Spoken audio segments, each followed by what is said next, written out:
Assalamualaikum warahmatullahi wabarakatuh. Tanah Rencong atau yang lebih dikenal dengan Provinsi Aceh merupakan suatu daerah yang memiliki hak otonomi daerah, yaitu Kanun Aceh.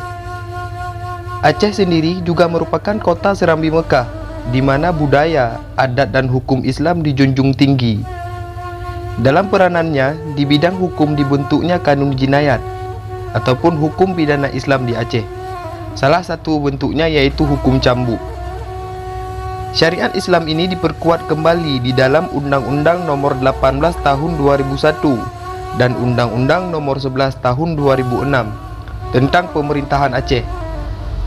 Pemerintahan Aceh dan Dewan Perwakilan Rakyat Aceh mengesahkan Kanun Aceh Nomor 6 Tahun 2014 tentang hukum jinayat dan efektif berlaku pada Oktober 2015.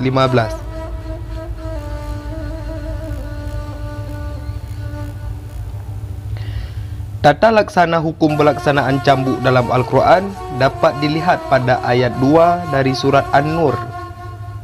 Ayat itu menjelaskan bahawa pelaksanaan hukuman cambuk harus disaksikan oleh sekumpulan orang-orang beriman.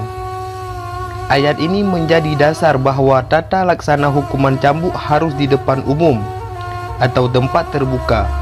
Hanya saja, apakah dalam kasus lain tata laksana pencambukan dapat disamakan? Di sini esensi dari pelaksanaan cambuk disebut agar dapat dipersaksikan oleh sekumpulan orang beriman. Artinya, tata laksana demikian tidak lain agar unsur tujuan dari suatu perpidanaan dapat tercapai. Tujuannya adalah agar menjadi pelajaran bagi mereka yang menyaksikan dan bagi terhukum itu sendiri. Adapun pelaksanaan hukum cambuk dalam Kanun Hukum Acara Jinayat dilakukan 1. Di depan umum atau di tempat terbuka yang dapat disaksikan oleh banyak orang dengan dihadiri oleh jaksa dan dokter. 2. Di atas panggung yang besarnya minimal 3x3 dengan jarak antara terhukum dan masyarakat yang menyaksikan adalah 12 meter. 3. Prosesi itu dilakukan dan tidak boleh dihadiri oleh anak-anak, yakni mereka yang usianya di bawah 18 tahun. Selain mesum, judi dan minuman keras, Kanun Jinayat memasukkan 7 tindak pidana baru, yaitu perzinaan, praktek homoseksual, lesbian, bercumbu tanpa ikatan nikah, menuduh orang yang berzina tanpa disertai saksi, pelecehan seksual dan pemerkosaan. Kanun ini mengatur saksi terhadap pelanggaran syariat lebih berat. Perzinaan lesbian dan gay misalnya diancam dengan hukuman 100 kali cambuk. Hukuman terberat bagi pelaku pemerkosaan dan pencabulan. Lalu berapakah hukuman terhadap pelanggaran tindak pidana itu? Zina. Hukuman terhadap penzina diatur dalam pasal 33 hingga pasal 35. Di situ disebutkan orang yang terbukti berzina diancam hukumannya maksimal 100 kali cambuk.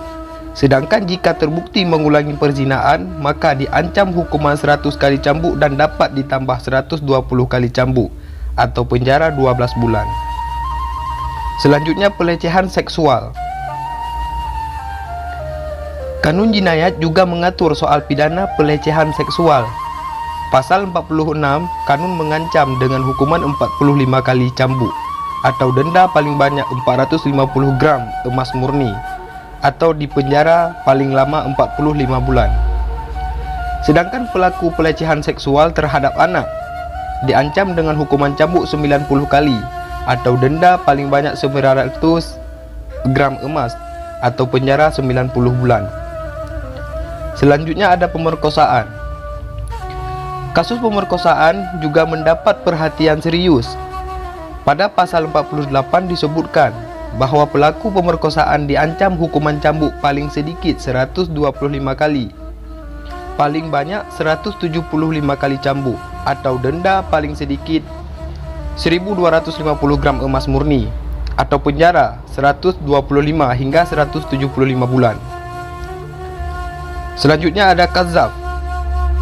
Kazaf merupakan orang berzina tapi tidak memilih saksi dan bukti bisa dikenakan tindak pidana kanun jinayat. Mereka diancam dengan hukuman cambuk 80 kali.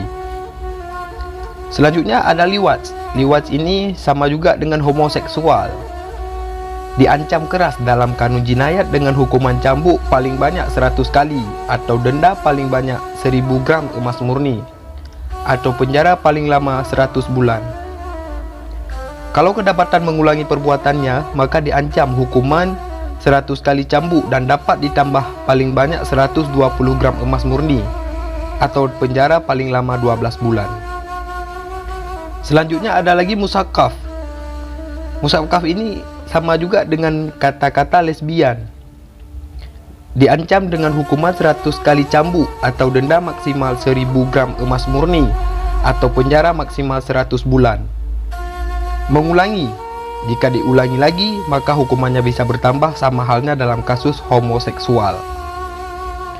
Selanjutnya ada ikhtilat atau seringkali kita sebutkan bercumbu.